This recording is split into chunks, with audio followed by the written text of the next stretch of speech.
Le port de Tema s'éveille dans un grondement d'acier. Sous la lumière dorée du golfe de Guinée, les conteneurs bougent comme s'ils respiraient. Rien ne semble changer. Pourtant chaque caisse transporte plus que des marchandises. Elle transporte un pouvoir silencieux. Et quelque part, entre la poussière du Sahel et la mer, Ibrahim Traoré observe cette transformation, celle d'un continent qui cesse d'attendre des ordres pour tracer sa propre route. Une révolution sans fusil, menée par les rails, le commerce et la volonté. Le Ghana promettait stabilité et ouverture, mais derrière les grues de Tema se jouait autre chose, un pari de souveraineté. Les flux entre Accra et Ouagadougou ne sont plus de simples échanges. Ils redessinent la carte du pouvoir africain. Là où jadis les navires obéissaient aux routes dictées par Paris ou Washington, désormais, chaque convoi vers le nord incarne une décision prise au nom du continent. Les risques, ils sont réels. Pression financière, méfiance occidentale, dépendance logistique fragile. Les bénéfices, une indépendance économique qui se construit sur la voie ferrée plutôt que sur l'aide extérieure. Sous la surface des chiffres et des accords s'étend une promesse, que le commerce devienne l'outil d'une diplomatie africaine libérée des tutelles. Les entrepôts de Tema, les postes de douane du Ghana, les camions burkinabés, tout participe à cette transition silencieuse. Si ce couloir résiste aux orages politiques, il pourrait devenir la première artère d'un continent autonome. Une seule question demeure. Combien de temps le monde tolérera-t-il une Afrique qui agit sans demander la permission ? En 2025, un chiffre surprend. Plus d'1 million de tonnes de marchandises transitent chaque année du Ghana vers le Burkina Faso, soit le double d'avant 2022. Ce simple flux logistique, apparemment banal, devient le symbole d'un basculement discret. Sous les cargos de Tema se joue désormais le sort d'une région entière. Ce port, hier pivot commercial, est devenu la porte d'un nouvel équilibre, celui où l'Afrique s'achemine lentement vers sa propre autonomie. Derrière les statistiques et les contrats, la réalité est humaine. Des chauffeurs burkinabés attendent des jours à la douane. Des fonctionnaires ghanéens révisent les procédures pour raccourcir les délais. Chaque document tamponné, chaque camion libéré efface un fragment de dépendance. Le Ghana y investit plus d'1 milliard de dollars pour agrandir Tema et achever les 97 premiers kilomètres de rail vers Makadane, début d'un corridor qui reliera bientôt Ouagadougou. Mais cette montée en puissance n'est pas neutre. Les anciens alliés occidentaux s'inquiètent. Ce réseau pourrait échapper à leur surveillance. Accra parle de neutralité stratégique. Washington et Paris y voient un glissement vers le Sahel. Et au cœur de ce nouveau maillage logistique, Ibrahim Traoré incarne le visage d'un partenariat inédit. Un Burkina Faso enclavé qui trouve enfin un souffle par le sud sans passer par les canaux imposés. Ce mini-révélateur change tout. Tema n'est plus un simple port, c'est un poumon politique. Chaque conteneur devient un vote silencieux pour l'indépendance. Chaque train qui part vers le nord trace, sur les rails, la volonté d'un continent de ne plus attendre. Au cœur des entrepôts de Tema, les vies s'entrelacent dans un ballet d'attente et d'endurance. Les chauffeurs burkinabés dorment dans leurs camions, comptant les jours pendant que les formulaires s'empilent. Chaque retard à la douane coûte plus qu'un simple montant. Il ronge la survie. Un transporteur raconte avoir perdu 2 mois de bénéfices avant même que sa cargaison n'atteigne Ouagadougou. Ces récits sont fréquents, chuchotés dans les cafés des docks, comme un rappel que la révolution de l'autonomie se joue aussi dans les petites souffrances du quotidien. En 2025, une série de négociations directes entre les autorités portuaires du Ghana et leurs homologues burkinabés promet un souffle nouveau. TVA supprimée sur les marchandises en transit, système douanier numérique en préparation.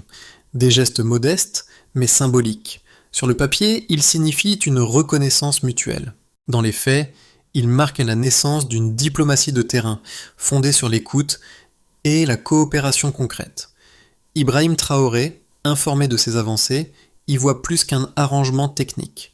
Pour lui, chaque conteneur qui franchit Tema incarne une étape vers la souveraineté. Les alliances africaines ne se tissent plus dans les salons diplomatiques, mais sur les routes, entre poussière et acier. Et dans cette tension fragile entre l'efficacité et la dignité, un nouveau pacte se forme, celui d'une Afrique qui veut négocier à hauteur d'homme. Tout a commencé par un simple alignement d'intérêts.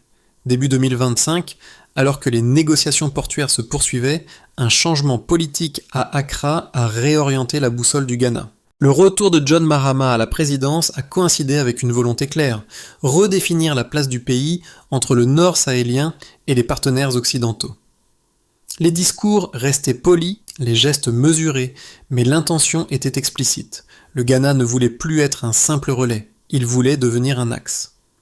Ce basculement s'est matérialisé lors d'une rencontre symbolique, celle entre Mahama et Ibrahim Traoré, à Accra, en février 2025. Un leader démocrate aguerri face à un jeune chef militaire porteur d'un idéal révolutionnaire. Leur poignée de main, captée par les caméras, a fait le tour du continent. Derrière les sourires se lisait un contrat tacite. Construire un pont logistique et politique entre le Sahel et l'océan. Le Ghana fournirait la stabilité, le Burkina Faso la légitimité du terrain. Les jours suivants, des protocoles ont été signés. Coopération énergétique, facilitation des frontières, coordination des transports. Peu à peu, les rails reliant Tema à Macadane prenaient une nouvelle signification. Non plus une simple infrastructure, mais un symbole de souveraineté. Chaque convoi qui quittait le port vers le nord devenait une déclaration silencieuse. Nous avançons seuls. Mais toute avancée entraîne ses remous. À Paris et à Washington, les chancelleries ont réagi avec inquiétude. Les analyses diplomatiques évoquaient un Ghana en flirt avec l'instabilité. Les éditoriaux français dénonçaient une dérive vers les régimes sahéliens. Pourtant, sur les marchés de Ouagadougou, de Bamako ou de Tamale, l'ambiance était à l'espoir. Pour la première fois, un pays côtier semblait écouter le Sahel au lieu de lui dicter sa conduite. Ce contraste est devenu le moteur du récit. Tandis que les diplomates débattent dans les salons, les grues de Tema continuent leur danse. Le trafic augmente, les cargos défilent, les douaniers s'adaptent. Le pragmatisme l'emporte sur la peur.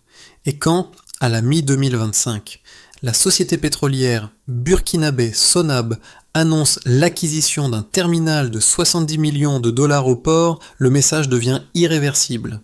Le Sahel ne veut plus quémander, il investit. L'apogée survient lorsque les premiers trains tests atteignent la frontière. Les images montrent des ouvriers ghanéens et burkinabés célébrant ensemble sous la chaleur du Sahel. Ce n'est pas une victoire militaire, mais un triomphe d'ingénieurs et de routiers. Pendant que les capitales occidentales s'interrogent, l'Afrique trace déjà ses lignes de connexion. Et puis vient la rémanence, la tension douce mais constante. Chaque conteneur transporté devient un symbole politique. Chaque kilomètre de rail posé rappelle la fragilité de cet équilibre. Le Ghana marche sur un fil entre confiance et méfiance. Pourtant, le pari continue. Faire de Tema non seulement un port, mais une promesse tenue. Celle que les nations africaines puissent bâtir leur propre route vers la mer sans demander la permission à personne. Les chiffres parlent avant même que la politique ne s'en empare. En 2023, 18 millions de tonnes de cargaison ont franchi les portes du port de Tema, répartis en 117 millions de conteneurs. Ces volumes ne sont pas anodins. Ils traduisent une réorientation logistique majeure de l'Afrique de l'Ouest. Le Ghana, jadis dépendant de ses partenaires occidentaux, devient désormais un carrefour qui relie les économies sahéliennes à l'océan Atlantique. Le gouvernement ghanéen a injecté plus d'1 milliard de dollars dans l'expansion des terminaux, la modernisation des systèmes et la construction de nouvelles lignes ferroviaires.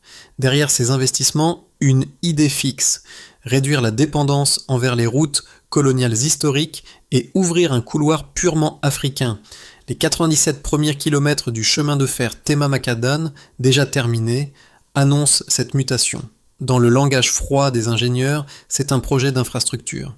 Dans celui des peuples du Sahel, c'est un souffle vital. Chaque métrique devient un témoignage. Une tonne de carburant livrée à Ouagadougou n'est pas qu'une donnée économique.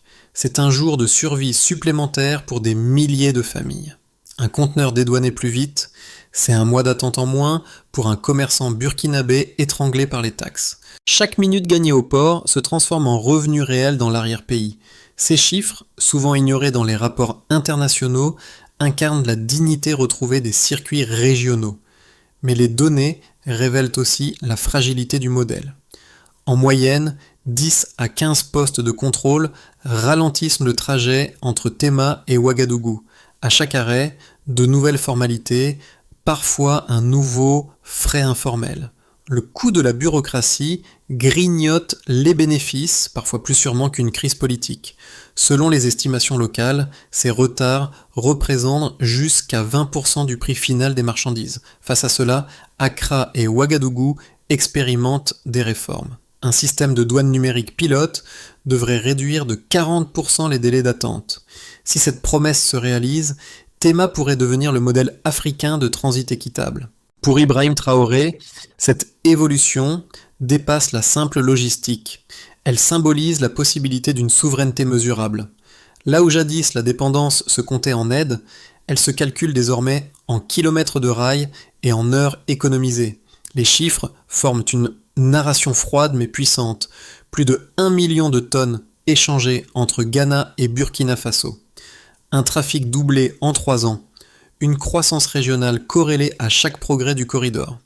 Ces données sont les lignes d'un récit que l'Afrique écrit pour elle-même. Derrière chaque conteneur, un message clair.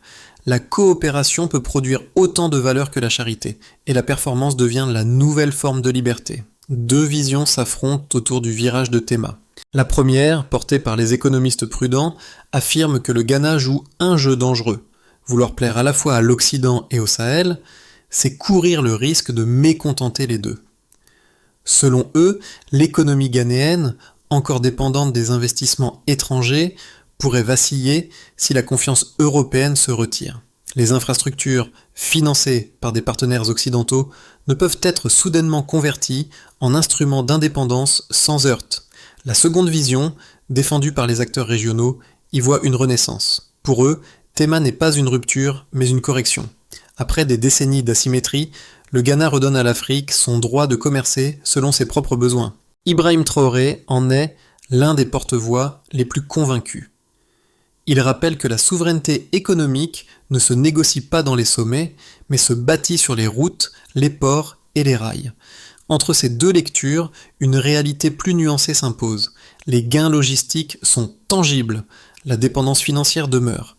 Les alliances politiques se déplacent plus vite que les infrastructures. Le Ghana cherche l'équilibre, prouver qu'on peut collaborer avec tous sans servir quiconque. C'est le pari du centre actif, relier les blocs sans s'y soumettre. Les sceptiques redoutent qu'un incident, grève, corruption, crise frontalière fasse basculer le projet.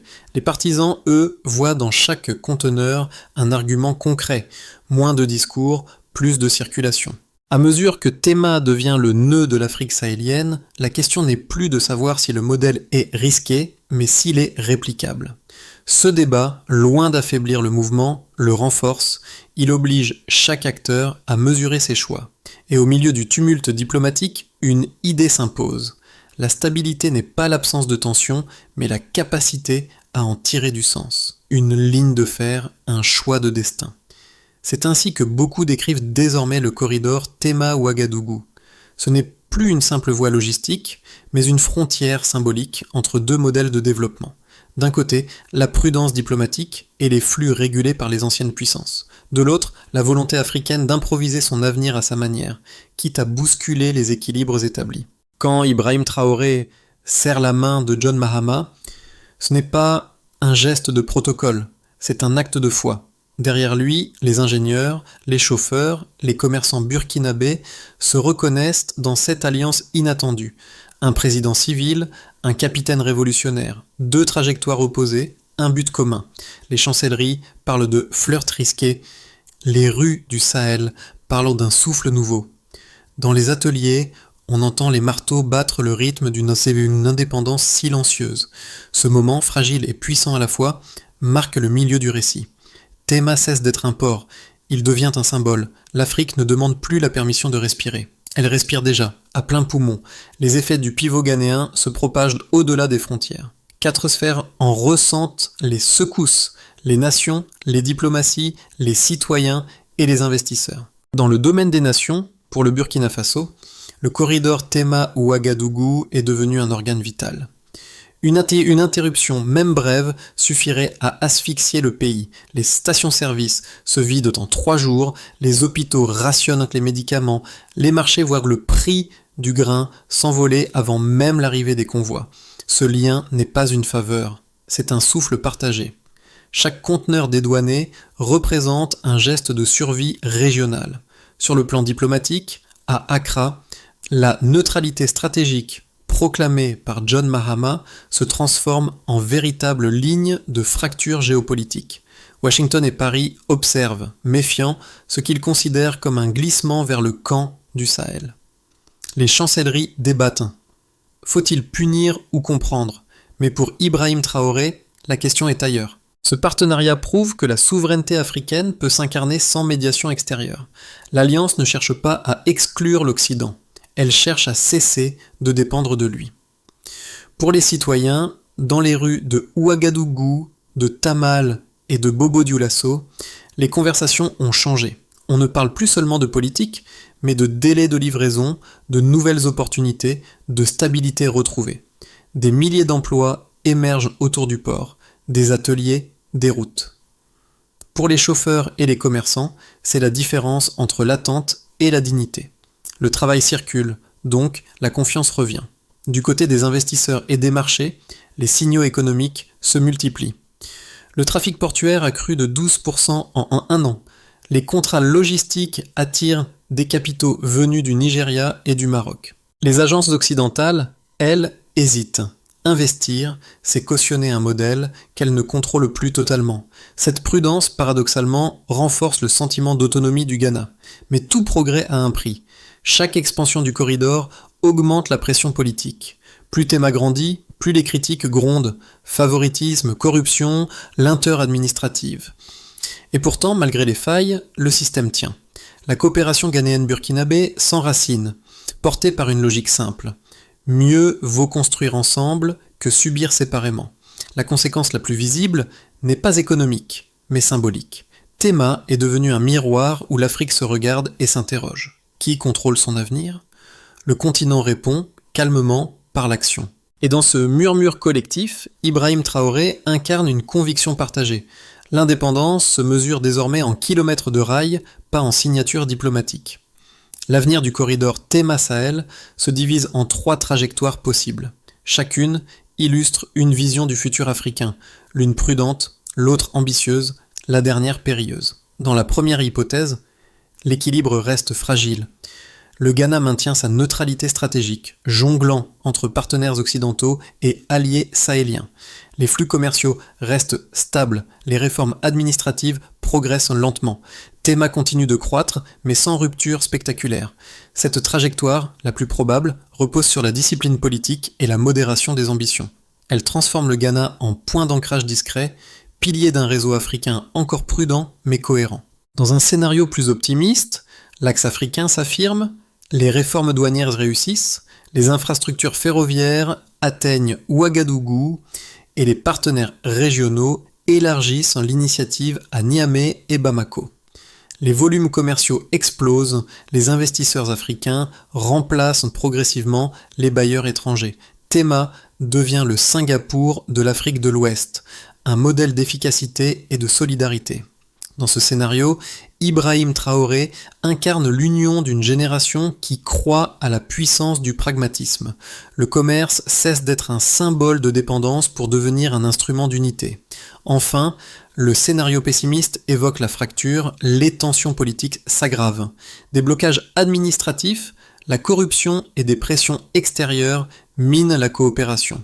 Les partenaires du Sahel, frustrés, cherchent d'autres routes. L'Occident brandit les sanctions, la confiance s'effondre. Tema se fige dans ses conteneurs silencieux, rappel d'une promesse trahie. Ce scénario n'est pas une fatalité, mais un avertissement. Sans gouvernance ferme et transparence, toute révolution logistique peut se dissoudre dans le chaos bureaucratique. Entre ces 3 lignes de fuite, une seule constante demeure. Le Ghana a ouvert une brèche dans l'ordre établi. La question n'est plus de savoir si l'Afrique peut coopérer, mais si elle saura protéger cette coopération contre la fatigue, la peur et l'ingérence. Le conseil de Mahama résonne encore. La vraie stabilité, c'est le courage d'agir sans garantie. Au-delà des chiffres et des discours, ce sont les vies ordinaires qui témoignent le mieux du changement. À Tema, les dockers parlent d'un travail plus constant, d'une fierté nouvelle. Dans les rues d'Accra, Les chauffeurs discutent des délais raccourcis et des routes plus sûres. Les familles burkinabées, autrefois coupées du monde, voient arriver le carburant, le riz et les médicaments sans les longues semaines d'attente. Ce ne sont pas de grandes victoires politiques, mais des respirations humaines. Sur le marché de Tamal, une commerçante résume la métamorphose. Avant, nous attendions que l'aide vienne. Maintenant, nous travaillons avec ceux qui nous ressemblent. Cette phrase condense l'esprit du corridor. La solidarité par le travail partagé. Les frontières deviennent des lignes de coopération, non de séparation. Pour Ibrahim Traoré, ces petites victoires sont les plus grandes. Elles prouvent qu'un projet né d'une vision géopolitique peut se traduire en bénéfices quotidiens. Des salaires réguliers, des échanges plus rapides, une confiance accrue entre voisins. Le pouvoir ne se mesure plus au nombre d'armes, mais à la capacité de maintenir les routes ouvertes. Ce changement est aussi psychologique. Là où régnait la résignation, s'installe une curiosité nouvelle. Et si l'Afrique pouvait réellement compter sur elle-même ? L'avenir reste incertain, mais les citoyens sentent déjà la différence. Ils la vivent à travers chaque convoi, chaque appel radio entre Tema et Ouagadougou. Et ce fil invisible qui les relie vaut bien plus qu'un traité. La consolidation du corridor Tema-Sahel ne se fera pas en slogan, mais en étapes mesurables. La feuille de route que dessinent Accra et Ouagadougou repose sur 5 axes concrets. D'abord, il faut numériser pour fluidifier, achever le système douanier électronique commun avant fin 2026. Objectif, réduire les délais de transit de 40%, automatiser les contrôles et éliminer les frais officieux qui rongent les marges des transporteurs. Ensuite, connecter pour durer, étendre le chemin de fer Tema-Macadane jusqu'à Ouagadougou d'ici 2028. Un lien de 800 km qui transformerait la coopération en infrastructure tangible. Le projet s'accompagne d'un plan d'entretien régional partagé, financé à part égale par les deux pays. Il convient aussi de former pour stabiliser, créer un institut logistique ghanéen-sahélien dédié à la formation des chauffeurs, mécaniciens et agents douaniers.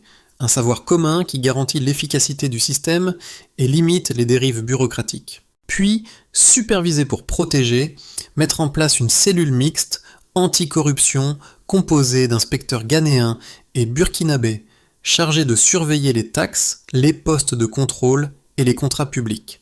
Chaque rapport trimestriel serait rendu public. Enfin, mesurer pour ajuster, publier chaque année un indice de performance du corridor. Délai, coût, incident, bénéfice. Cette transparence, si elle est respectée, pourrait inspirer d'autres nations du Sahel. Pour Ibrahim Traoré, cette feuille de route incarne une idée simple. La souveraineté se prouve par la gestion, pas par la rhétorique. Si ces 5 piliers tiennent, Tema deviendra bien plus qu'un port, une méthode. Le soir tombe sur Tema et les grues continuent leur danse d'acier sous la lumière rouge du Golfe. Le bruit des moteurs se mêle au vent chaud du Sahel, comme un battement de cœur collectif. Dans ce vacarme paisible, l'histoire semble retenir son souffle. Ce port, jadis simple lieu d'échange, est devenu un symbole de résistance calme, un rappel que la dignité peut naître du travail. Ibrahim Traoré l'a dit lors de sa dernière visite. « Nous ne cherchons pas la gloire, nous cherchons la constance ». Ces mots résonnent comme un écho à travers les conteneurs et les rails. Car chaque wagon lancé vers le nord porte un morceau de foi, chaque cargaison livrée témoigne d'une promesse tenue. Et tandis que les lumières du port s'allument, les ouvriers lèvent la tête vers les grues géantes comme vers des totems d'avenir. Le Ghana et le Burkina Faso avancent pas à pas dans la poussière et la lumière mêlée. Leur œuvre commune n'est pas spectaculaire, mais elle est juste. Et c'est peut-être cela, le vrai miracle africain, bâtir sans bruit, tenir sans plier, avancer sans renier. Les grues de Tema ne dorment jamais. Nuit après nuit, elles soulèvent l'avenir d'un continent qui refuse d'attendre. Ce que beaucoup appellent quête commerce, d'autres le voient comme une transformation silencieuse. Une Afrique qui se redresse, rail après rail, conteneur après conteneur. Le Ghana et le Burkina Faso n'ont pas seulement bâti un couloir de transit. Ils ont ouvert une porte vers une autre manière de croire en soi. Ibrahim Traoré l'incarne à sa manière, non comme un héros, mais comme un signe, celui d'une génération qui préfère agir plutôt que plaider. Dans cette révolution sans slogan, la souveraineté s'exprime par le mouvement, par le simple fait que les routes restent ouvertes. Alors, pendant que le monde débat, regardez les lumières de Théma s'étendre sur l'eau. Demandez-vous que signifie réellement l'indépendance, si ce n'est la capacité de tracer son propre itinéraire. Et si cette histoire vous émeut, partagez-la, car c'est ainsi que naissent les continents, quand une voix trouve un écho chez une autre.